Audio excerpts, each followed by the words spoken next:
C'est-à-dire, on parlait un petit peu de cet état de synchronicité entre la planète extérieure et ce que nous vivons à l'intérieur comme blocage ou comme facilité. Le monde de dehors est-il le monde de dedans? Alors vous répondez Oui, je pense que le monde... non, le monde de dedans... je sais pas comment... L'infini, peu importe. Tout est en relation. Le monde de dedans... D'un point de vue purement scientifique, on pourrait se poser la question quand même, sur un transit, mettons, de Saturne. Alors c'est un petit peu un coup de magie, parce qu'effectivement, nous on sait qu'en tant qu'astrologie, ça ne marche pas à tous les coups. Donc il y a une relation qui se fait, bon, c'est mon interprétation, à différents niveaux, que ce soit physique, émotionnel, mental, spirituel. Mais bon, pas physique à tous les coups. Donc ça c'est le sens un petit peu de l'inattendu de l'astrologie. Pour ça qu'on ne peut pas prévoir absolument avec les transits. Mais au demeurant, pour un esprit scientifique, se dire tiens, Saturne, mettons, est à 10 degrés de la Vierge. Moi, j'ai pas, mettons, le soleil à 10 degrés Poisson, bon, il y a quelque chose qui se passe à ce moment-là. Donc je suis tenté de me dire, il y a une influence. Alors que l'influence physique, nulle. Mettez-vous là parce que le soleil a tourné. Mais elle peut être physique, mesurable. Mesurable au XXIe siècle. Mais dans le temps. Non, mais je dis mesurable avec des instruments physiques. Avec des instruments psychiques, c'est nous on les mesure avec précision, avec une autre Au événement. Oui. Niveau appréciation. C'est-à-dire que si vous vivez une opposition de Saturne, vous allez pouvoir en parler. Oui, c'est un astrologue. Maintenant, elle est reçue à différents niveaux du plan de conscience. Il dépend. Pour les uns, ça risque d'être physique, pour les autres, autre chose. C'est plutôt ça. Mais pour quelqu'un qui ne connaît pas l'astrologie. On ne peut pas mesurer l'impact. Oui. Mais pour quelqu'un qui ne connaît pas l'astrologie. Disons que là, ça devient peut-être un peu plus complexe et qu'il y a peut-être des choses qui nous échappent. D'ailleurs, on en arriverait à parler à l'astrologue qui fait des constats. Moi, je suis très intéressée par le constat. C'est-à-dire le constat. C'est-à-dire que vous vivez une opposition de Saturne. Je veux constater la situation. Je mettrai la loupe sur vous, sur vos propos, pour définir et constater la situation. Ça, c'est bien. C'est une approche. C'est concret, bien sûr, c'est très concret. C'est très concret. On va carrément focaliser sur cette position-là et la disséquer. Mais bon, est-ce qu'on n'en revient pas à l'idée aussi que si le monde extérieur est projection du monde intérieur, quelque part, nous sommes bien obligés de faire avec ce monde, de trouver effectivement des points de repère, mais ce monde, chacun a le sien. Il sera vécu à différents niveaux d'interprétation. Ça est très intéressant. Je pense que c'est la partie peut-être la plus riche de la plus riche. Celle du monde intérieur et de cette approche. C'est-à-dire deux personnes ascendant lion peuvent écrire leur journal sur un mois et on peut comparer. Si on compare le journal de deux personnes du même site, on va faire un constat. Il va y avoir une différence. On va s'apercevoir que les personnes du même ascendant sont davantage exposées au même chemin de vie. Et là, c'est super. Oui. Il y a une disposition. Mais vous voyez, c'est riche. Oui. Et, quand on approfondit la question, c'est qu'on voit qu'il y a ça peut prendre multiples formes. La grande prétention des astrologues, alors ça c'est un petit peu hérité de l'ancienne astrologie, très traditionnaliste, c'est de prétendre deviner la forme à l'avance. Je suis de Levin, donc je vais vous dire, vous allez vous planter en moto là, à telle date parce que vous avez, je sais pas, Uranus en position de Mars. Alors ça c'est faux. Il suffit d'avoir un peu d'expérience dans l'astrologie pour se constater que ça ne marche pas de façon aussi mécanique. Je suis bien placé pour savoir parce que l'informatique c'est très mécanique, donc j'ai mis un outil pour. Voilà, c'est une disposition. Donc on voit qu'en fait les astres donnent simplement des propositions. Pour moi, c'est un petit peu des métros qui passent. Il y a le métro Saturne qui passe, je le prends ou pas. Je ne suis pas obligé de le prendre, parce que les astres inclus ne m'obligent pas. Si j'ai suffisamment de conscience et que si c'est mettons un carré de Saturne qui m'invite à me refermer, à devenir obtus, etc., je ne suis pas obligé de le prendre.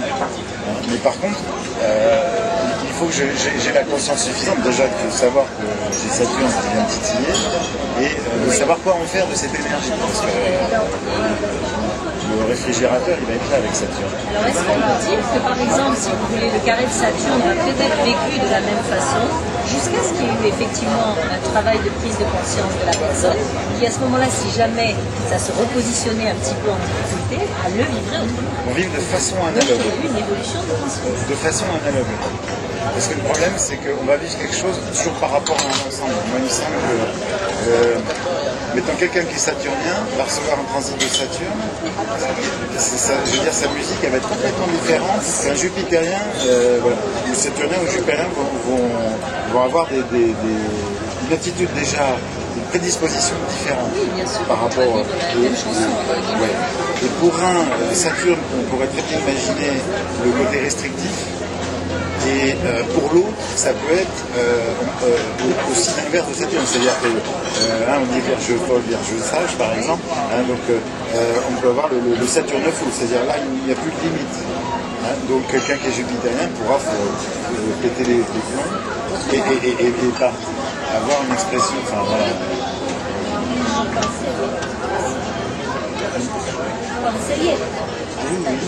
Oui. Je pense que le travail de l'astrologue, on a cet avantage, c'est qu'on a un langage qui est magique, qui est pour moi un langage qui est de notre temps quelque part. On sort du temps. Oui, Je précise que madame fait l'astrologie chinoise. On sort du temps d'une réalité quotidienne où le langage est pour arriver à une profondeur de suite dans le langage qui quand même interpelle, je pense. Non? C'est pas On parle d'un langage original. Pardon, un langage original. Oui, un langage de l'origine, peut-être. Et ce qui La intéresse, oui, consultation définit un discours original que l'on n'entend pas ailleurs. Nous sommes des spécialistes. Oui, en tout cas, c'est ce qui est très on apprécié. a, je pense, dans l'Antiquité, le rôle de l'astrologue, il était très religieux parce qu'il fait ce lien entre le macrocosme et le microcosme.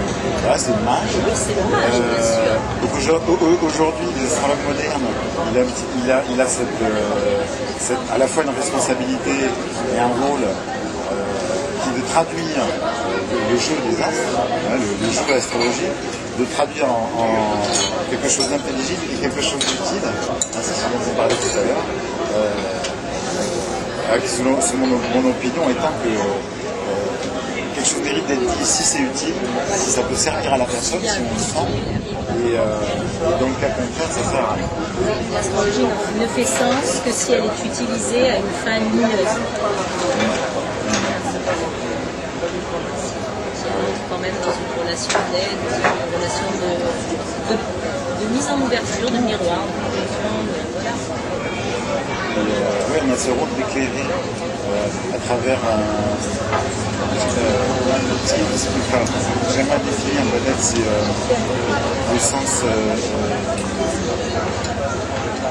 le sens analogique, c'est-à-dire que chaque langue a ses règles.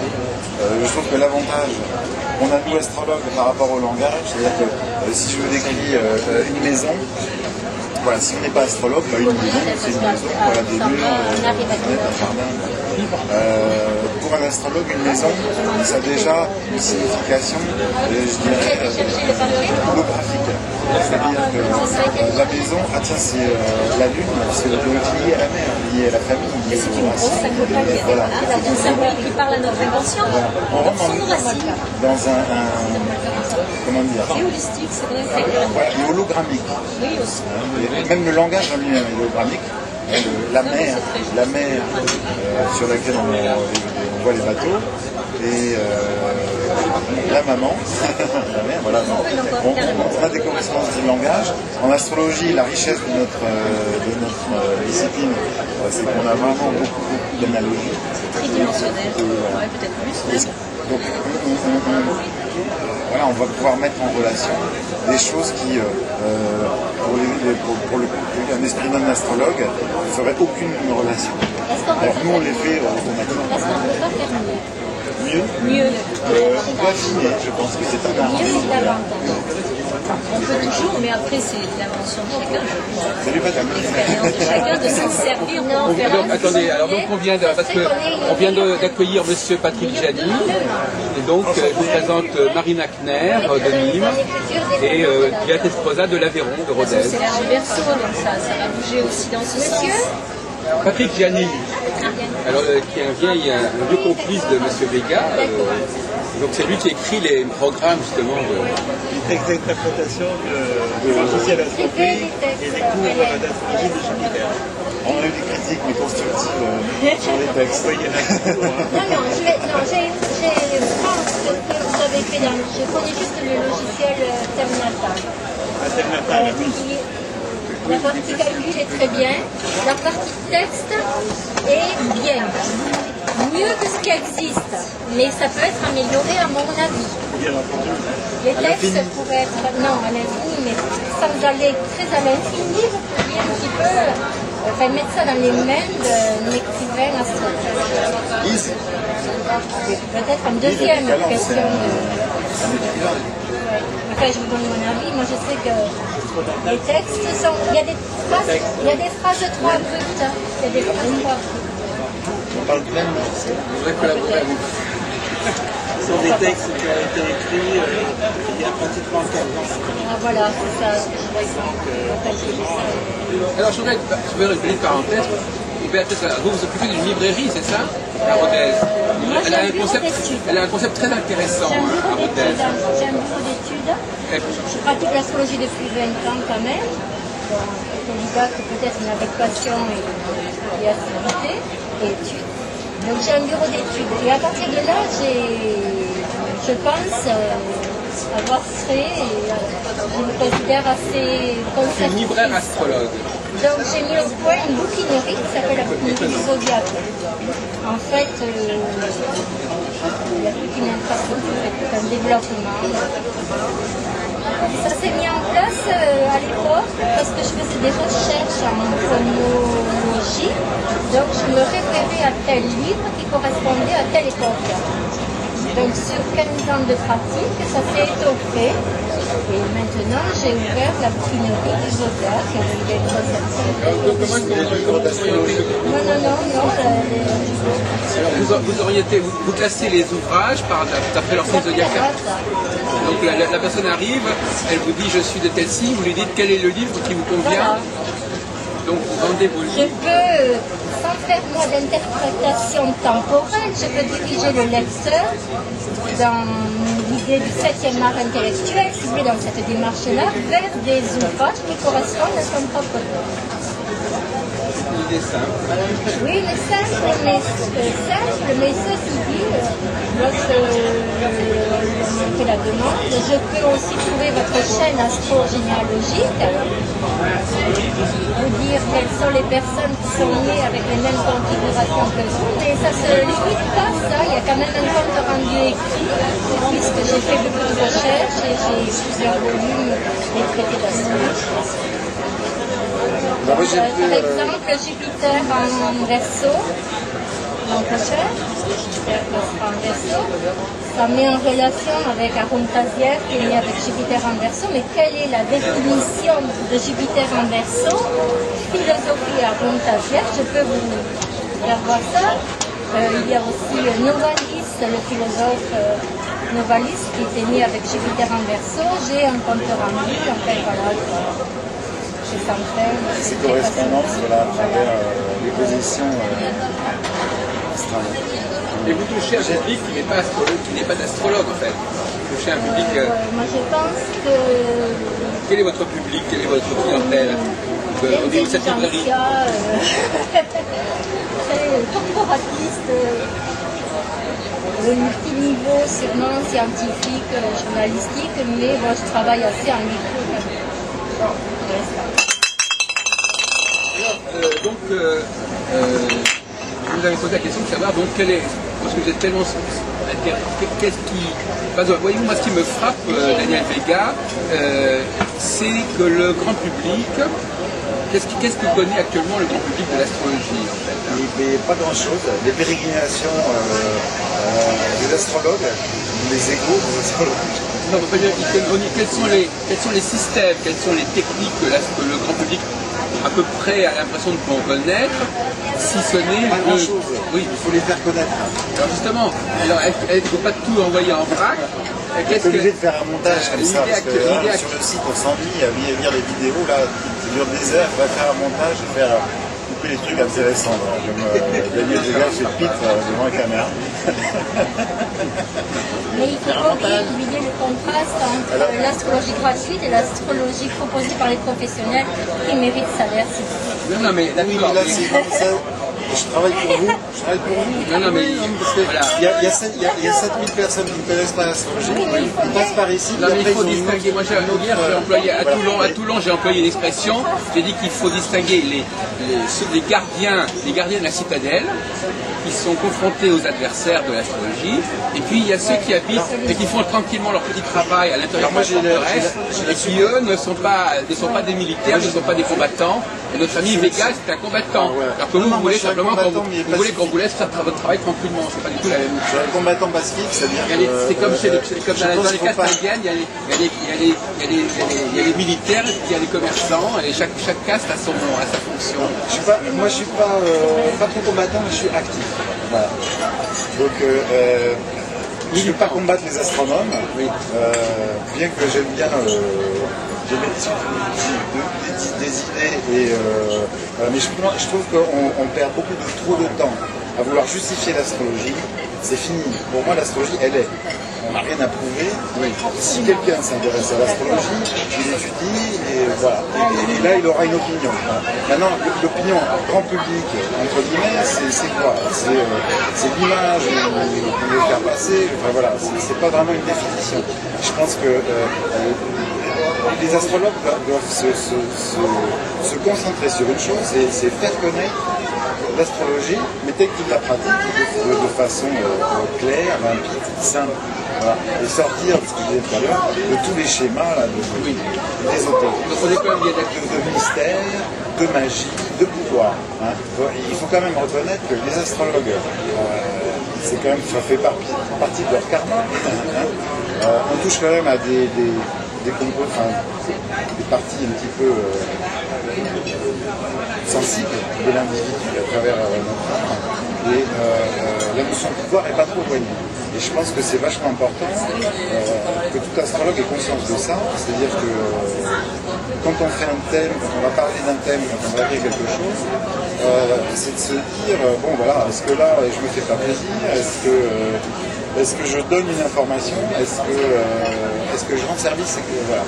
Et parce qu'il y a forcément on a accès à une intimité, et si on n'a pas un ego suffisamment dégagé, si on n'a pas suffisamment travaillé sur soi, eh bien on va systématiquement tomber dans les travers du pouvoir. C'est-à-dire, moi je suis super intelligent, moi j'ai une super science, l'astrologie. Je vais même me l'approprier, hein, parce que tant qu'à faire. Et je suis un génie, voilà. Et ça, c'est un petit peu le caractère uranien de tous les astrologues, n'est-ce pas? C'est vous qui les connaissez certainement mieux. Parce que vous pourriez nous en dire un mot à ce sujet. Ils sont tous plus intelligents que les autres. Moi j'ai un côté un peu, voilà. Je dis des choses un peu franchement. Et c'est assez dérangeant de trouver chez les astrologues toujours cet aspect. Moi je suis plus intelligent que les autres. J'ai fait une technique super intelligente, super mieux que les autres. Et finalement, voilà. Et on a, si on va se balader sur le site, que des astrologues sont tous plus intelligents que les autres.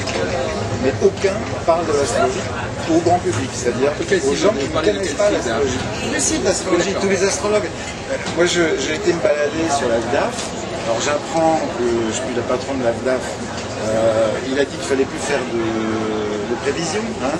Alors, bon, bah, c'est bien, il y a quelqu'un qui est censé fédérer les astrologues qui dit qu'on ne peut plus faire de prévision. Bon, ça fait plus de 2000 ans qu'ils en font. Vous voulez savoir ce qu'il a voulu dire par là. Oui, il est là, le droit de parler du langage, qu'est-ce qu'il veut dire par là, qu'est-ce qu'il veut sur ce mot-là. Quand le grand public il va là-dedans, qu'est-ce qu'il voit? Il voit les astrologues qui font leur petit gaguerre. Il voit l'astrologue, quel est celui qui va avoir le plus gros ego. Donc ça, c'est absolument inintéressant. ce qui est intéressant dans l'astrologie, c'est de faire découvrir une discipline qui est là, qui est millénaire, qui est bannie de la société, parce qu'on touche à des questions plus ou moins entre guillemets révolutionnaires, je ne sais pas comment les nommer, parce que bon, derrière l'aspect de la psychologie ou de la caractérologie, il y a, comme je disais, après des réflexions qui étaient religieuses, métaphysiques. Mais ça, c'est un autre domaine. Je pense que l'astrologie, elle est déjà intéressante en se disant, en utilisant au niveau des cycles, au niveau de la connaissance de soi et d'un langage qui est un peu comme la psychologie, quelque chose qui permet de mieux se connaître, pour simplifier.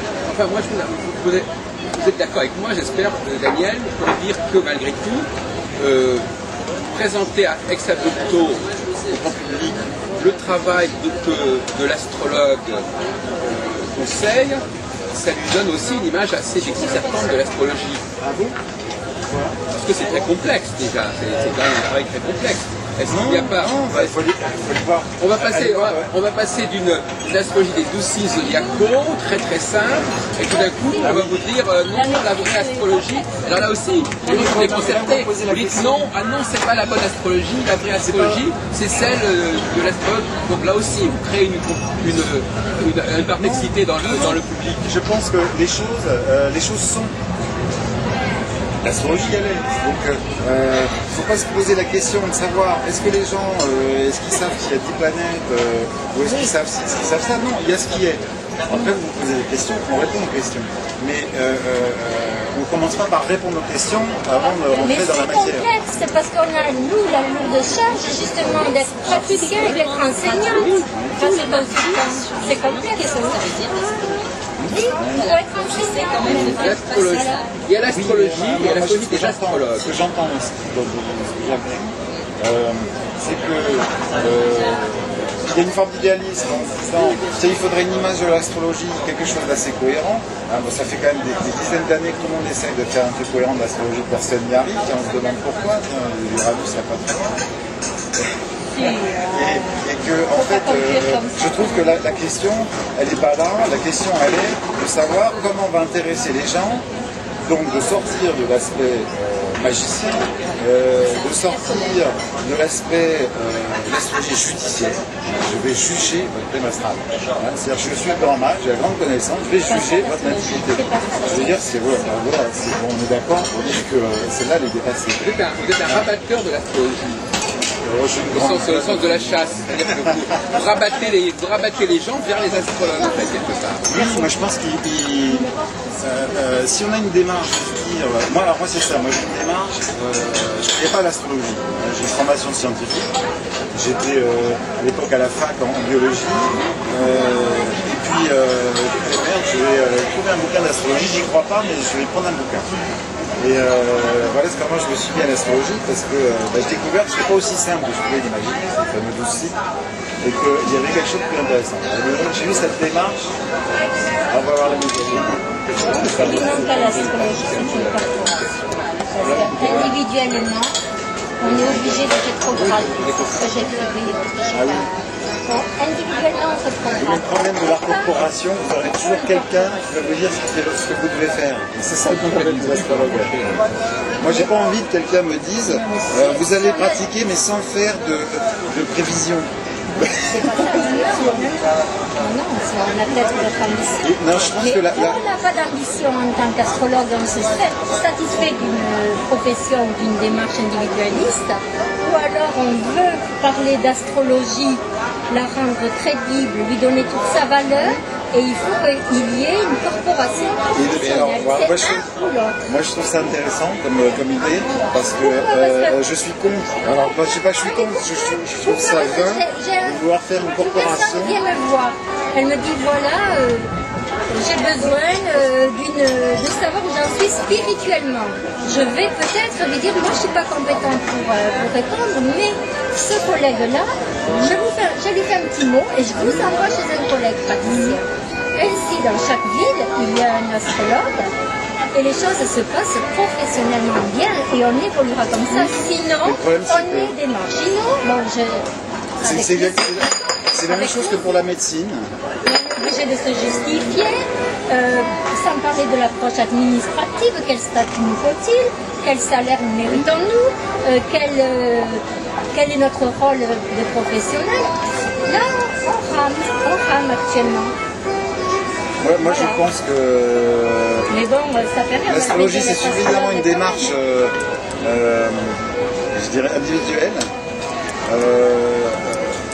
pour justement, pour moi, cette démarche, elle est naturelle à la limite. C'est-à-dire qu'on va aller voir un astrologue, de quoi il va nous parler l'astrologue. C'est-à-dire qu'on va voir quelqu'un qui parle anglais, c'est exactement la même chose de quoi il va me parler. Alors est-ce que l'astrologue va me parler de psychologie, de spiritualité, d'événements, de politique, d'astrologie mondiale, il va me parler de mille et une choses. Donc, c'est pas une référence en Je soi. voudrais quand même bien me faire comprendre, parce que vraiment on n'est quand même pas d'accord. Parce que ce qui m'intéresse, moi, c'est de... Moi, quand je dis que le public a besoin de comprendre, je suis désolé de vous dire qu'il a besoin de comprendre que l'astrologue, que l'astrologie fonctionne sur des schémas relativement simples. Parce qu'en réalité, la première accroche que le grand public fait de l'astrologie, c'est bien une certaine forme de simplicité. Bon. Alors cette simplicité, quand même, fait partie de l'image de l'astrologie. Hein. Donc, cette simplicité peut être factice, discutable, problématique, mais malgré tout, il a une simplicité d'une part parce que il a compris, j'essaie de faire comprendre que le grand public, il croit avoir compris certaines choses. Il croit comprendre que selon le mois de naissance, je vais être très basique là, selon le mois de naissance, voilà ce qu'il a compris. Hein. Selon le mois de naissance, les choses changent, les gens changent, le comportement change selon qu'on est né à un tel ou tel mois. Et l'autre jour, quelqu'un me disait, je ne savais pas que ça c'était de l'astrologie. Mais pour eux, le fait qu'on soit marqué par son signe, pour eux, c'est même pas forcément l'astrologie. Le zodiaque, l'astrologie, c'est même pas forcément connecté. D'abord, ça, il comprend. En revanche, il comprend pas trop bien d'après quel raisonnement. Il y a l'ascendant. Non, mais ça, il comprend. Non, mais en plus, il comprend pas trop bien, parce que l'ascendant, on en parle quand même beaucoup moins dans les journaux, on n'en parle pas tellement de l'ascendant. On en a parlé à beaucoup à une époque, je crois que c'est un petit peu tombé l'histoire de l'ascendant. Il y a 50 ans, dans la collection du Sut, il y a 50 ans, c'était la grande idée, connaissez votre ascendant, etc. Bon, c'était l'idée de Barbeau. Je crois que beaucoup de gens aujourd'hui ne connaissent pas leur ascendant. De moins en moins. Ah bon, De moins en moins. moins en moins. Moins qu'il y 47%, a 15 années, par Oui. exemple, il y a 15 ans maintenant, effectivement, il y avait beaucoup de gens qui s'intéressaient à leur ascendant parce qu'on leur a dit c'est aussi important Voilà. que le signe solaire. Oui. Donc, on avait fait, je me souviens, il y avait un pourcentage de 76% qui connaissaient leur ascendant. C'est quand même beaucoup. Ah oui, Ça signifie qu'ils s'y sont intéressés. Ça signifie qu'ils s'y sont intéressés à leur signe et à leur ascendant. Maintenant, c'est un peu redoublé parce qu'effectivement, il y a Alors effectivement, c'est mais alors... on dirait une bataille à propos du zodiaque, des différents zodiaques. Et depuis, voilà, plus personne ne comprend. Donc il y a eu la tentative, effectivement, dans les tentatives pour élargir la première perception de l'astrologie à travers le zodiaque, il y a eu la tentative il y a 50 ans de dire attendez, il y a un autre combinatoire qui se fait, donc on n'est plus dans le 12, on est dans le 144. Alors, mais en revanche, au niveau, donc si on fait le bilan, hein, au niveau des prévisions, ils lisent des textes, donc ils ne savent pas très bien d'où ils sortent. Ils ne savent pas très bien comment ils sont construits. Oui, c'est ça. Ils ne comprennent pas. Ils comprennent ce qu'on leur dit, mais ils ne comprennent pas d'où ça vient. Donc c'est forcément oraculaire. C'est-à-dire que ça a une fonction oraculaire. Est-ce que c'est vraiment important? Je fais le bilan. C'est-à-dire que, donc, C'est-à-dire qu'on a, effectivement, on a une approche de l'astrologie qui au départ est très basique, c'est celle de l'horoscope. On dit à des gens, ouais, t'as regardé ce l'horoscope, c'est un peu rigolo pour eux. Mais tout de même, ils saisissent quelque chose, il y a quelque chose qui passe dans l'horoscope. Même si c'est très basique, s'il est bien fait, bien entendu, ça parle quelque part. Oui, j'ai pas dit que ça parlait pas, mais ils ne comprennent pas comment ça fait. Oui, et qu'importe comment. Si après, ils veulent étudier l'astrologie parce que ça leur paraît intéressant, comme pour ma part, j'ai débuté en astrologie parce que j'avais lu mon horoscope d'Elisabeth Tessier. D'accord. Vous voyez? Alors, c'est pas commun de dire ça, mais c'est vrai. Je me suis dit, tiens, il y a quelque chose de vrai dans ce qu'elle dit, cette femme. Et finalement, je me suis intéressé à l'astrologie, alors que j'avais une petite idée des 12 signes, mais c'est tout. Oui. Lorsque je suis rentré dans la complexité, Ah bah oui. là, j'ai pris effectivement sur moi de dire, j'étudie l'astrologie. Oui. Ça, c'est une démarche différentes, alors la personne va se dire, tiens, c'est plus qu'intéressant, il y a la Lune, il y a le Mercure, il y a finalement, avec la position du Soleil, je n'ai qu'un dixième de mon thème astral. Oui, c'est ce que d'ailleurs, c'est d'ailleurs ce qu'a fait aussi l'Astroflash. Ils ont aussi abouti à ce que les gens perçoivent, il y a 40 ans maintenant, perçoivent l'astrologie dans sa complexité. Mais en même temps, excusez-moi de vous interrompre, en même temps, je crois qu'il y a quand même, c'est pas la même chose. Je voudrais revenir là-dessus, c'est pas la même chose. Moi je parle de la cohérence. La cohérence, ça veut dire, moi ce que je dis, moi je pense que le public il a besoin d'une certaine cohérence. Il ne s'agit pas de savoir si c'est vrai ou si c'est faux, il faut aussi qu'ils comprennent. Le signe zodiaco, il comprend. Donc il comprend un certain nombre de choses. Je veux dire, par-delà même la signification des signes, il comprend comment ce travail se fait. Pourquoi on lui accorde ce signe-là et pas un autre. Ensuite, il va lire des textes qu'il va peut-être trouver très intéressants, mais il ne va pas du tout comprendre comment ces textes sont conçus, il ne va pas suivre le raisonnement, donc déjà c'est plus du tout la même. Donc premièrement, c'est comme si vous alliez vers un produit, parce qu'il est relativement clair, vous comprenez exactement ça, etc. Même si vous ne comprenez, même si vous n'êtes pas d'accord sur telle et telle signification, au moins vous comprenez le raisonnement. Là, c'est le contraire. Là, vous acceptez la signification, mais vous ne comprenez pas comment c'est construit. Alors déjà c'est plus tout à fait pareil. Et puis en plus, si après vous allez voir le thème dressé par Astroflash ou chez l'astrologue, alors là aussi, vous allez comprendre quelque chose, mais vous allez vous apercevoir que c'est également extrêmement complexe et qu'on ne sait pas très bien pourquoi tout d'un coup l'astrologue sort tel transit et notre cas, une autre chose, etc. Donc je veux dire que c'est pas le même degré de rationalité et il est perdu, même si quelque part il comprend ce qu'on lui dit, il ne comprend plus pourquoi on le lui dit. D'accord. Vous savez, il y a deux sortes actuellement d'astrologie, je dirais même qu'il y a trois sortes. Dans le prévisionnel, ce qu'on appelle informatisé. Il y a le style Liz Green, qui elle donne très peu d'indications. C'est très psychologique et il y a très peu d'indications sur la position planétaire. Il y a le style horoscopique, très basique, vraiment plus que basique, un dixième du thème, et encore une centième, disons. Et puis, il y a des textes après qui sont intelligents, c'est-à-dire qui proposent aussi l'origine du texte, d'où ça vient, cette réflexion, d'où vient-elle, avec les mots-clés, etc. Et je pense que les gens ont besoin de savoir. Maintenant, si vous achetez une voiture, est-ce que vous allez vous intéresser forcément au moteur, à la mécanique? Non, vous voulez conduire une voiture. Donc voilà. Oui, mais enfin au moins vous comprenez comment on la conduit la voiture. Oui, bien entendu. Mais ça fait partie des étudiants. Il y en a, je suis pas Oui, mais après, non, mais je veux dire que je vous signale que justement, je vais reprendre l'exemple de Patrick Gianni. La plupart des gens sont quand même capables d'apprendre à conduire une voiture, d'accord? Et ils ne prennent pas un chauffeur pour conduire une voiture. Donc quelque part, avoir un astrologue, c'est prendre un chauffeur. Je ne sais pas conduire, mais je vais prendre un chauffeur qui va conduire à ma place. Je peux faire comme moi, Patrick, apprendre l'astrologie. Oui, c'est ça. Mais tout le monde, c'est plus facile d'apprendre à conduire que d'apprendre l'astrologie. Or, moi, ce qui m'intéresserait, ce serait de divulguer une astrologie que tout le monde pourrait apprendre à faire, mais qui serait infiniment plus simple que celle que pratiquent les astrologues. L'association Jupiter, c'est ce que nous proposons. Les astrologies les plus simples possibles, les plus abordables possibles. La question intéressante, parce que vous soulevez exactement ce que je disais, c'est-à-dire qu'il faut savoir être simple et avoir un langage compréhensible. Mais on a les moyens d'être simple, l'éphéméride. Un éphéméride dans chaque bibliothèque. Et que chacun sache lire un éphéméride.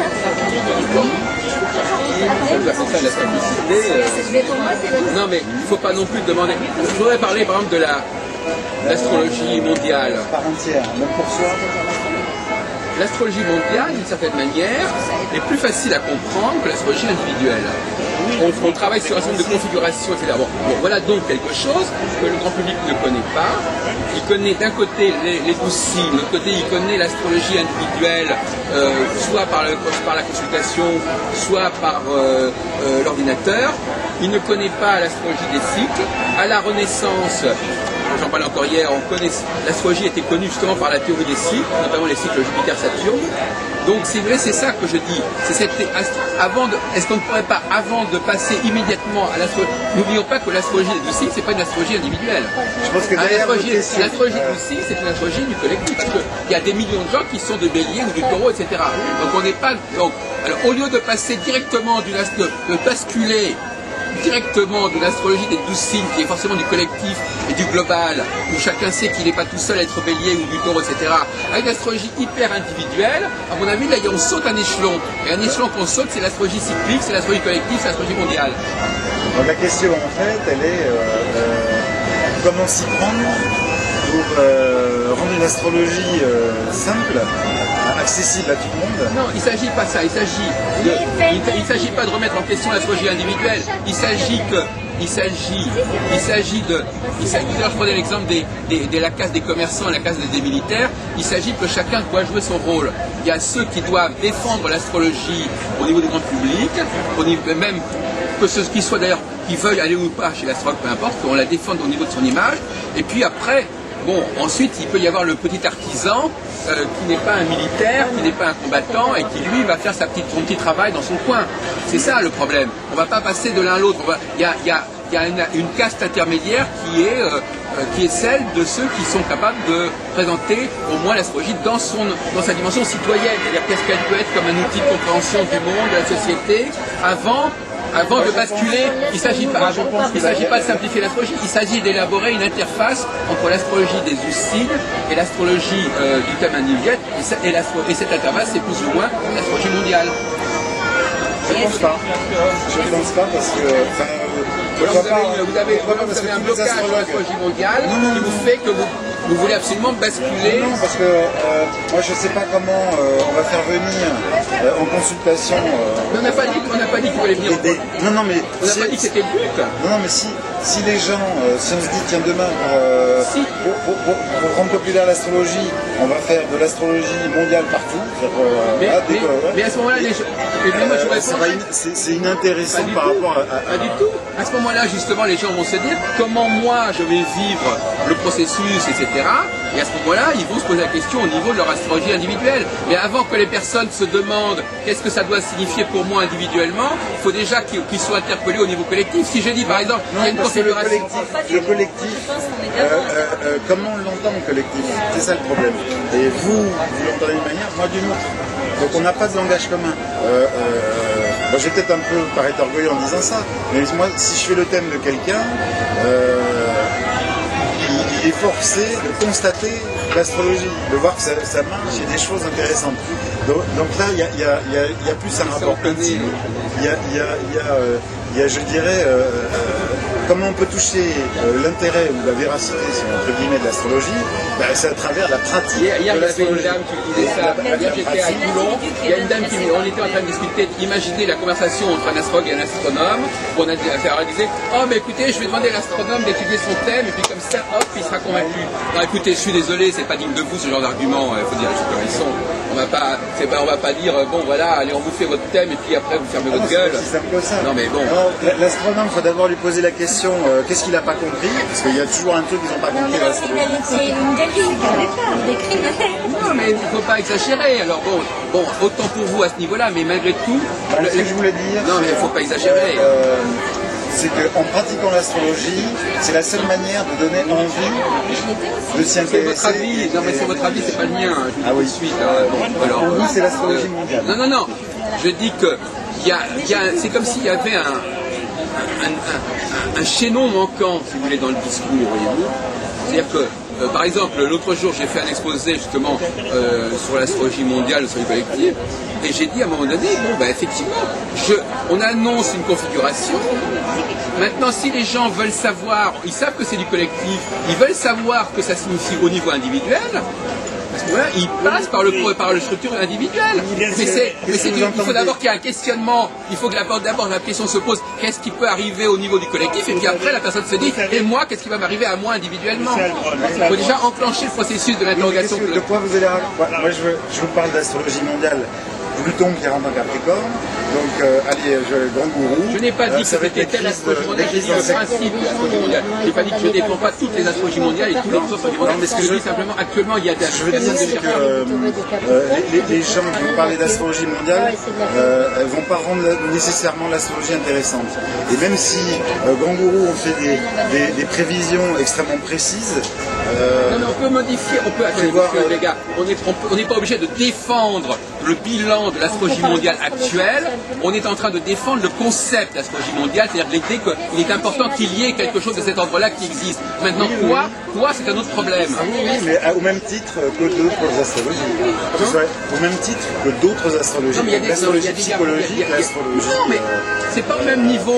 Monsieur Vega, c'est pas au même niveau. L'astrologie prévisionnelle individuelle est sous-jacente et dans le prolongement de l'astrologie prévisionnelle globale. C'est quand même facile à comprendre, ça. C'est pas la peine d'être social qualitatif pour comprendre c'est ça. pas du tout un prolongement. C'est une autre facette. Une autre facette. Mais Vous l'idée, savez, c'est ça. écoutez. Alors attends, Attends, si je reprends... Attends, Non, Pluton, par exemple, on dit Pluton va entrer en Capricorne. Voilà. Pour la majorité des gens, qu'est-ce que ça veut dire? La plupart des gens du Capricorne vont dire ah, qu'est-ce qui va m'arriver? Vous voyez, c'est ça qu'ils vont penser. Oui. Voilà. Ils ne savent pas ce que c'est. Attendez, moi je ne suis pas en train de défendre Pluton Capricorne quoi que ce soit. Je n'ai pas dit que... La plupart du temps, on leur présente une image de l'astrologie qui est très, allez, sulfureuse. Ok, c'est on peut tout le le monde dire. veut défendre.